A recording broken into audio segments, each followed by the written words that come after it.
Hey guys, thanks for joining.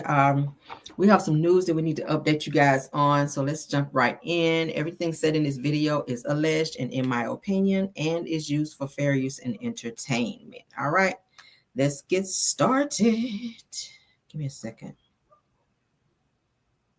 All right, let's get started. Hope you guys are doing well. Happy Monday to everyone. All right, let's get started. All right, we got an update on Brian Mcknight's sons. Y'all know he passed, son rather. Y'all know his son Nico passed away from cancer. So we got to get into this update that was just dropped in these streets, child, in these social media streets. So it says it just trifling. Brian Mcknight reportedly did not rekindle the relationship with his son prior to his death from cancer. Says that he did not contact, nor did he see his son Nico. Said that he also has not reached out to the family. So y'all know his son just passed away. So he's not reached out to maybe the child's mother or anyone in the family after his son passed away. And then he wonders why he is canceled, why nobody won't come and see him at his concerts, why his ticket prices or ticket sales rather are very lackluster. That's why you don't give a damn about your kids.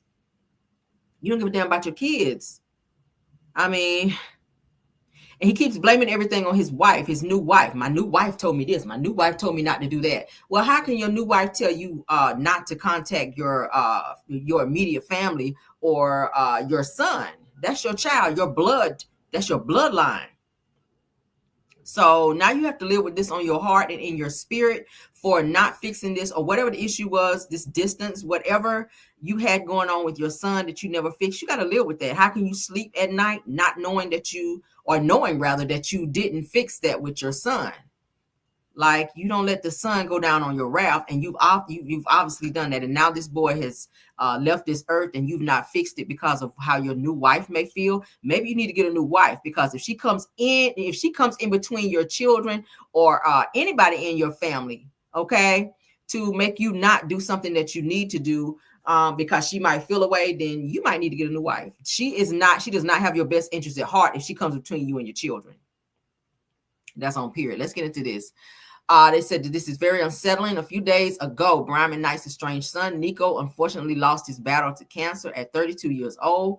Prior to his death, Nico was very vocal about the strained relationship that he had with his father, Brian, constantly took to social media to denounce his older kids and proudly show off his new children with his new wife. Now, it says that now, just days after his passing, meaning his son, says that a source tells page 6 that Brian didn't even reach out to Nico prior to his death, nor has he contacted the family since. Yeah, is he either going to go to the funeral? Is he going to go to the funeral or not? So if your new wife tell you can't go to the funeral to pay your last respects to your son who just passed away, you're not going to go? Because it seems that she's controlling everything at this point, and that is so just out of this world. So it said that Brian has not reached out to family. The source told page 6 he did not contact or see Nico. Says that he was surrounded by an abundance of love and support from those who truly mattered, including his mother, Julie Mcknight, his older brother, Brian Mcknight Jr., his wife, Carla, and other extended family members. Okay. So it said that he was not alone and that he was deeply cherished every step of the way. So this is very sad. A lot of people have had a lot to say about Brian Mcknight over the years. Ever since this story came out, his children began speaking up in terms of how they felt that the father was treating them. I don't like it. I don't like it. I mean, no matter who comes in your life, no matter who come and go, wives come and go, children are forever. This is your seed. This is your son. This is who you brought into this world. He didn't ask to be here. You brought him here. And since he's been here, it's been a back and forth, and you've been totally disrespectful to your son, as well as your other kids as well, who've spoken out about you, Brian. Even your daughter have had to speak out to say that you were trying to say that she was this fast individual, and that's not who she was. She had to check you on that. But let's get into this. It said, rest in peace, Brian Mcknight's son, Nico, that he was previously accused of abandoning, passed away after a battle with cancer for 2 years. Let's get into this. So all day, I said to myself I wasn't going to post about this. And as the day wore on, I realized that how could I not post about this? This morning, I found out that my nephew, Nico Mcknight, passed away. He'd been bravely battling cancer for the last 2 years or so. And I have a lot of feelings right now. I'm not going off a script or anything like that. Just going to be raw with how I'm feeling. Nika was one of those amazing kids who was quirky and curious and ridiculously talented. Amazing singer, an amazing guitar player, had a great eye, was a photographer. And just one of those kids that, at least in my estimation, was somebody you always wanted to be around. And so it really sucks that he's no longer with us. So all day, and I will also say, probably one of the reasons why I wasn't going to post about it is I post a lot of things, but I don't post a lot of really, really serious subject things, or certainly family things. And I wanted to post this about Nico, about his legacy, about how amazing he is, and not about what some of you may have heard about, the family drama that has existed for quite some time uh, in our family. I'm not here to discuss that or to talk about how that happened or why it happened. Um, this is not the time or the place, but what I will say is in any situation, there's always at least three sides to a story. There's my side, your side, and the truth. And the truth, a lot of times, is somewhere in between. So here's the thing. And I will also say, probably one of the reasons why I wasn't going to post about it is I post a lot of things, but I don't post a lot of really, really serious subject things, or certainly family things. And I wanted to post this about Nico, about his legacy, about how amazing he is, and not about what some of you may have heard about, the family drama that has existed for quite some time in our family. I'm not here to discuss that or to talk about how that happened or why it happened. I don't know exactly what was going on there. I know what I've seen, I know what I've heard from all parties involved, and I try not to judge. I just try to be as loving to each person as I can be because apparently there's so much hurt going on, or was so much hurt going on, that a lot of things didn't get resolved. And again, I want to go back to Nico. I know that kid had a lot inside, a lot eating at him for a long, long, long time. That may have contributed to what happened with him. What I do know is he's out of pain now. And so I can rejoice in the fact that he no longer has to go through the chemo and the radiation and everything else. Okay, so as you guys can see, Nico last posted where he says that when I was about to die in the hospital from complications from my cancer, he says that I just wanted to bury the hatchet and hear him say that he loves me. And he told me that he couldn't arbitrarily tell me that he loves me. He said it still cuts so deep. So he just wanted his dad to say, hey, I love you. I'm still here for you. I'm still your dad. And Brian couldn't even say it for whatever reason. And now his son is not here anymore. And that is something that Brian will have to live with for the rest of his life. His son also posted on 424. He says that we were bad children. Sure, yes. But my sisters have always deserved better. They don't deserve this outright disrespect. Said to hate us all day. You don't get to be a piece of ish forever and still skate by with all that we know. Okay. He also goes on to say on 418, it said we saved that man from federal prison. That's all I'm going to say. He says, but after all of this, I still love him so much because I know there's my dad. There's my dad in there somewhere. He says, but he's done. But he's done now. Okay. Says that so effing sad. Miss you, Dad. Marcus, Aurelius, and Superman. So these are the children. They're speaking out. Not sure what Brian did. It almost landed him in federal prison because he said his children saved him from federal prison. So Brian, whatever you were involved in, it sounds like it's something serious because there's a difference between jail and prison. Okay, when you go to prison, that's like some real hardcore type stuff. Jail, that's like an in and out type of thing. You serve your little time, you get out. But prison, You up in that mug. So, Brian, I don't know what you was into where your son just put out there that you almost went to prison. So, I don't know. I've stopped listening to Brian Mcknight. I'm not a fan of Brian anymore. I'm not in favor of people who abuse their children mentally, psychologically, physically, or any other type of way, abandon their kids either. I'm not here for that. I'm not here for that.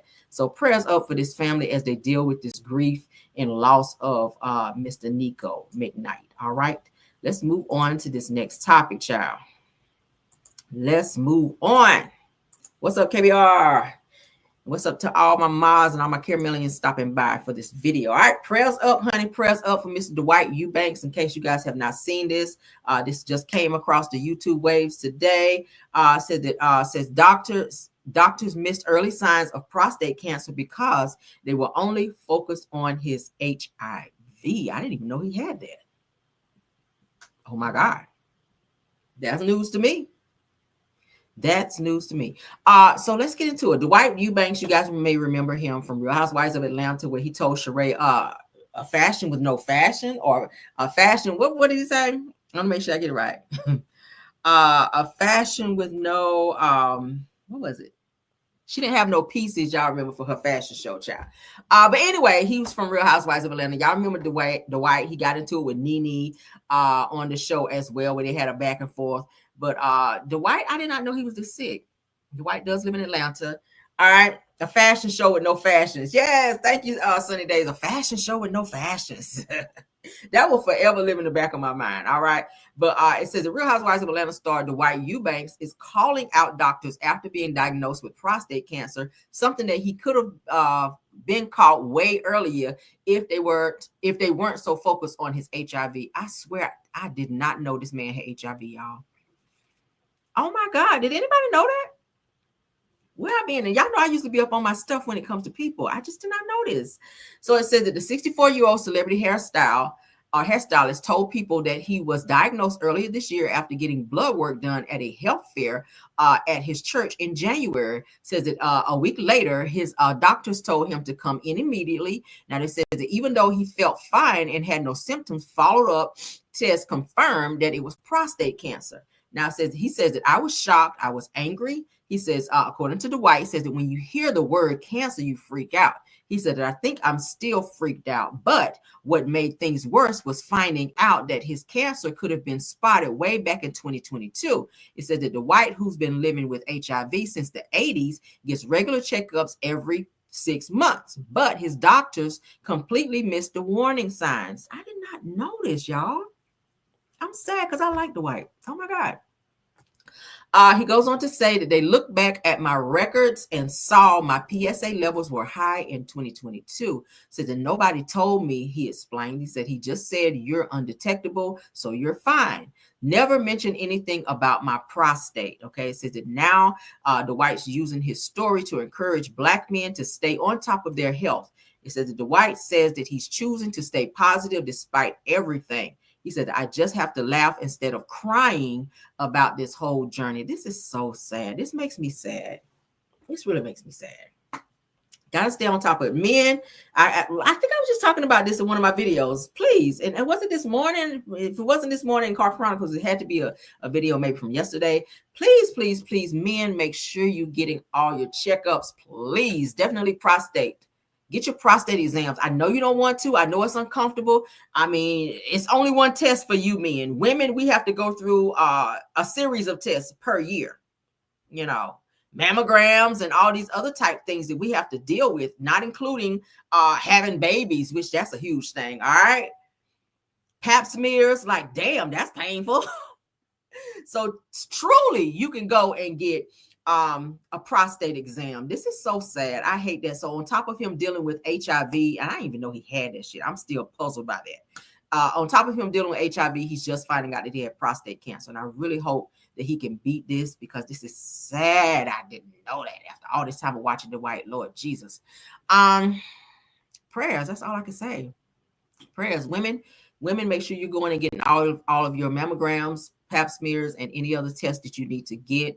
Make sure you're doing your regular checkups. Make sure you're checking in with your doctor as regularly as you can. Also, if you're out here dating and you being, if you're promiscuous or not being promiscuous, if you're dating and you have an sex life, definitely go and have a series of HIV tests or AIDS tests done, because you have to. You just never know. People are not telling people nowadays that they're infected. They're just not telling people. Out of rejection, most of the time, out of rejection. People don't want to be rejected. People don't want to be told, no, I'm not going to lay with you, or no, I'm not going to, have any type of sexual attraction to you, or a kiss or whatever. It's against the law, of course, to be intimate with someone without telling them your status. You have to, whether you have HIV or any type of STD, you have to disclose that information, or you can find yourself locked up somewhere, because that is considered a crime.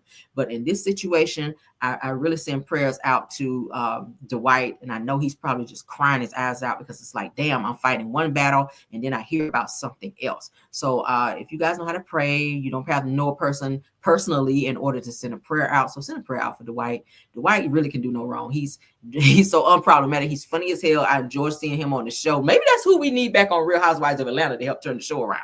Because no cap, when he was on Real Housewives of Atlanta with Nene and everybody, the show was really good. Do y'all agree? The show was really good. Dwight is funny as hell. So he is a celebrity hairstylist. He does have his own beauty shop in Atlanta. He does pretty good from what I've seen. I think I follow him on Instagram. I think I do. I follow some of everybody. But damn, I really hate to hear this about Dwight, y'all. I really hate to hear this about Dwight. And I swear I did not know this man had HIV since damn 2002, or the 80s rather, since the 80s. I did not know this shit. Yeah, but yeah, bring Dwight back. That's gonna probably would be help get ratings up. They thought it was gonna be Phaedra. They were like, yeah, no, Phaedra, you ain't doing nothing. But maybe it might be Dwight. But prayers to you, Dwight. Damn, if you're watching my channel, prayers to you, sir. This is so sad. I hate this. Let's get off this, because I don't want to be sad. I don't want to be sad. All right, so let's get into this next topic. Y'all know Diddy's trial is underway. All right, shout out to all the content creators that are in New York City, outside the courthouse, getting all the tea to relay to the YouTube streets so that everyone can eat, honey. We're going to eat in these streets from all the content creators that are going there. Shout out to Tisa Tell, shout out to Donat. I know he's there. Shout out to all the other content creators that are there feeding the streets. We're going to call it that, feeding the streets, because we wouldn't really know the ins and outs of what's going on with this case. Armand Wiggins, shout out to him. Let me just say this. Armand Wiggins, if y'all don't watch him on this damn Diddy case, I don't know what to tell you. When I tell you he leaves no stone unturned on this damn Diddy case, when I tell you he's telling every single solitary detail, he's there, he's taking notes, he takes some really good notes too. So if you're not watching Armand Wiggins updates on this damn Diddy case, the testimonies, what was said, like when I tell you he is giving all the juicy details. So yeah, I've been watching him. I've been watching you, Armand. He's funny as hell too. So yeah, I'm trying to branch out and watch more content creators, I guess, a few that I like. And then I try to get off here because, as y'all know, it's a lot going on. I try to stay out. I try to get on and get off as much as I can. Plus, I'm busy as well in my own life with things I got going on. So, of course, you can't be on YouTube all damn day. So I try to pop in, give you all your videos, and then pop my ass right back off. So, yeah. But damn, let's get into this Diddy news. Yes, Armand is doing a great job, ain't he? Armand is doing an awesome job. All right, so the defense brings up text messages, you guys, from Diddy's former assistant, Mia, where she speaks about being chased by R. Kelly in a nightmare and Diddy saving her. That's two monsters, child. So you chased by one monster and the other monster saved you, because both of them are monsters. They are both being accused of some of the same crimes. I can't imagine R. Kelly chasing me and damn Diddy saving me. Ooh, that's got to be cringe. But let's get into it. It says as the Diddy trial continues, it said that his former assistant, who's being called Mia, while on the stand, is being cross-examined by the Mogul's legal team. Now, his lawyer, Brian Steele, brought up some previous text messages that Mia sent to Diddy. Now, it says that Mia is asked about a text message from 2019 in which she told Diddy that she had a nightmare in which she was trapped in an elevator with R. Kelly and being chased by him, but Diddy saved her. Child. It says that Steele questioned her about being saved by someone she alleges R-worded her. Says, however, the prosecution rather objected to his question, and the judge demanded that he rephrase. Okay, so let's get into the text messages because they're here. Shout out to the Shade Room. Shout out to Neighborhood Talk. I'm talking about Neighborhood Watch. Neighborhood Talk. Damn. All right, so it says that Steele began his line of questioning with a rundown of Mia's resume. Said he asked about her experiences prior to working for Diddy and asserted her resume stated that she had the ability to multitask, had thick skin, and was able to deal with uncomfortable situations. Says that Mia denied his sentiments and stated, "I'm not sure I wrote that." Says that when asked if she is a strong person, Mia told Steele that she feels that she's good at teaching people, not necessarily at enforcing things. So it said it still presented 2019 text messages into evidence, which Mia told Diddy that she had a nightmare about being chased by R. Kelly. She said that I had a nightmare and I was being chased by R. Kelly and you saved me. Steele goes on to say, which is the attorney, said the person that you say R-word that you saved you. The prosecutor objected to Steele's question, and the judge, Submaranian, demanded that he rephrase. Okay, so that's what's been said so far. They really haven't released a lot. I haven't seen a lot so far about the Diddy trial as of yet, except this. Well, I did see too where they're saying that 4 barbers are set to be testifying in this Diddy case as well against Diddy. So allegedly, maybe some barbers may know something or may have seen something, because y'all know sometimes they have these personal barbers that maybe come to their house, cut their hair. Maybe they saw something, maybe they heard something. I don't know. But from what I did read early before going live is that they have 4 barbers that are set to come forward to give testimonies, I think sometime this week. So I'll definitely keep my ear to the streets on that to see what that's all about. But let's move on, child. This Diddy case is just getting more and more grimy, ain't it? So I told you guys this morning, Kelly from Real Housewives of Atlanta got into it, had some words with Porsha. So now they are, child, still words going on. Shout out to Reality Entertainment TV. Kelly then says, and Porsha responds, and we're going to show and or play her response here in a second. All right. So Kelly says, okay, finally. Now, Andy, please give this girl a harness so that she can finally sit down and answer the questions that she's been avoiding. There will be no peach passes at the reunion. Says that, oh, we'll see someone finally getting held accountable at Porsha. So she's saying Porsha is finally going to be held accountable at the reunion. So shout out to No Chaser TV, because they also said that y'all think Kelly talks everybody. Says, let's see, the source says it don't make me call Porsha. So let's play what Porsha had to say, child, because she had a lot to say. Let's go. So the Porsha Williams is looking forward to the reunion and Andy Cohen moderating instead of Kelly Farrell talking over everyone. Ooh, child, let's go. This particular reunion, I'm really, really looking forward to. Thoroughly looking forward to this reunion. Partially because there was a lot in this reunion there's a lot that needs to be talked about at this reunion that happened off camera. And then there's a lot that happened on camera that didn't come out clearly or wasn't fully understood, or you know how producers only have but so much to shoot down to. You know what I'm saying? Like we filmed for hours, but they have to chop it down to fit. How long is the show? 45 minutes to an hour? So you're talking about a luncheon that you see is probably shot about 3 hours or 2 hours, and they're having to take out the goodness or, you know, enough of the context in order to come up with a narrative to show to you guys. But the rest of it, you may not see. Maybe there's someone who was a little quiet that should have spoke up, or maybe there's someone talking over somebody and you couldn't hear what the other person said or whatever. There's always, this season, I feel there was a lot that went under the radar, right? When it comes to group conversation. So I am looking forward to this reunion so that we're all going to be in the same room.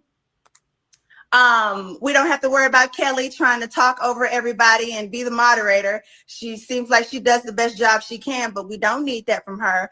We have a real host, which is Andy, and Andy is going to be able to move through the conversation and let people speak who need to speak.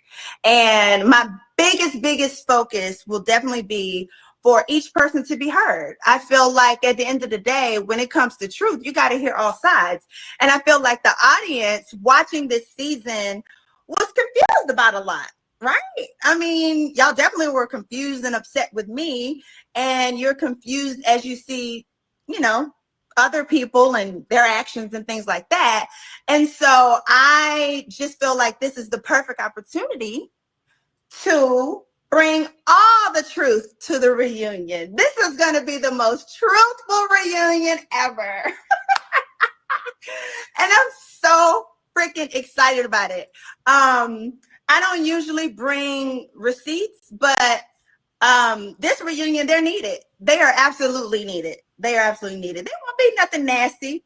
You know, I'm not a low down, you know, nasty type of person when it comes to like trying to bring up this and seedy things, but there's definitely some things that need clarification, on a lot of different fronts, with a lot of different girls on the show. So I definitely don't plan to come in and attack anybody. I don't come in to expose anybody. I hopefully we leave the reunion and we all agree to disagree, right? Or we leave the reunion and you apologize, or you apologize and whatever needs to happen, but we can leave the reunion with a respect, right? Because truth is truth. You can't really, finagle and change truth. It is what it is. This particular reunion, I'm really, really looking. So y'all hear that? So Porsha said, hey, she's looking forward to the reunion coming up. She hopes that Kelly be quiet. I think Kelly is trying to make her mark on this show. I think she's trying to come in and kick the door down. Is probably looking at herself as being the leader, the girl who kind of brings the girls together and kind of make everybody not argue, keep the drama down in the group between the women. As you guys can see, the last episode, she was doing a whole lot of talking and kind of narrating conversations and stuff. And even Porsha was looking like, girl, shut up. Like, we ain't trying to hear you. Like, who are you? This is your first season here. Like, don't come in here thinking you running something, girl. Like, you ain't running a damn thing but your mouth. Shut it up. So, people aren't really feeling that. Kelly is really coming in like she is the peacemaker, like she is the cum laude of Real Housewives of Atlanta. And people just not feeling her ass like that. They just like, girl, shut your ass up. Go down there and pay your landlord on that damn restaurant that you ain't paid yet, and figure out why your ex-husband is asking for some type of spousal support on your ass. Like, that might be where your focus should be, versus trying to come in thinking that you the peacemaker when you really a shit starter, because you do be talking shit about people and then turn around act like you trying to keep the peace between the girls. I don't like that. Like, pick a lane, girl. Either gonna start some shit or you're not. Either gonna be a shenanigator or you're not. Okay, don't nobody steal my word. Yes, I said shenanigator. All right. Either you're gonna be a shenanigator or a peacemaker. Like, what are you, girl? Okay, I can be a shenanigator sometimes. All right, but I try to be on the peaceful because I don't have time. But that's what's going on, y'all. That's what's going on. That is our last topic. Y'all know this is a pop-in. Pop-ins are not very long, but please don't forget to go and tap that like button, okay, to support the video, okay? Don't report the video, but yeah. Don't report the video, okay? But go and tap the like for the video, okay? If you know, then you know. But let's get out of here, guys. Love you guys down. Thank you, Purple Unicorn. I see you in the building. Sunny Days, I see you in the building. Thank you, Bill Wilson, KBR, Tyra, Scorpion Miss, Rose Armstead, True TV Podcast. Thank y'all for modding, okay? Yes, honey. Thank you. Y'all said great pop in. I appreciate you. I'm trying to make sure I ain't leaving nobody out, child. Okay, yeah. That's it. Thank y'all so much. I will be seeing you guys. I'm gonna try to pop in one more time, unless there's something just breaking news happens. Okay, then we'll see. But thank you guys for stopping in. All right, please tap that like, and to the next one. Bye. Even when you feel low, you can still go. Even when you feel slow, you can still go. Even when there's no hope, you can still go. I never answer to no, man, I still go. Go, go, go, go. Go, go, go, go, go, go, go, go. Hustle hard, hustle every single day. I'll be making moves till I'm buried in my grave. To the system, I don't wanna be a slave. I've been doing shit my way, or the highway. And in the driveway is a nice range. Cause I grind through the climb, I invite pain. You'll never hear me, bitch, nah, I don't complain. Just gotta flip the switch and you can go and obtain anything you want, anything you need. Your mind's got the key ingredient, it's belief. They'll deceive with the negativity, but I just slide right by that energy. Even when you feel low, you can still go. Even when you feel slow, you can still go. Even when there's no hope, you can still go. I never answer to no, man, I still go. Go.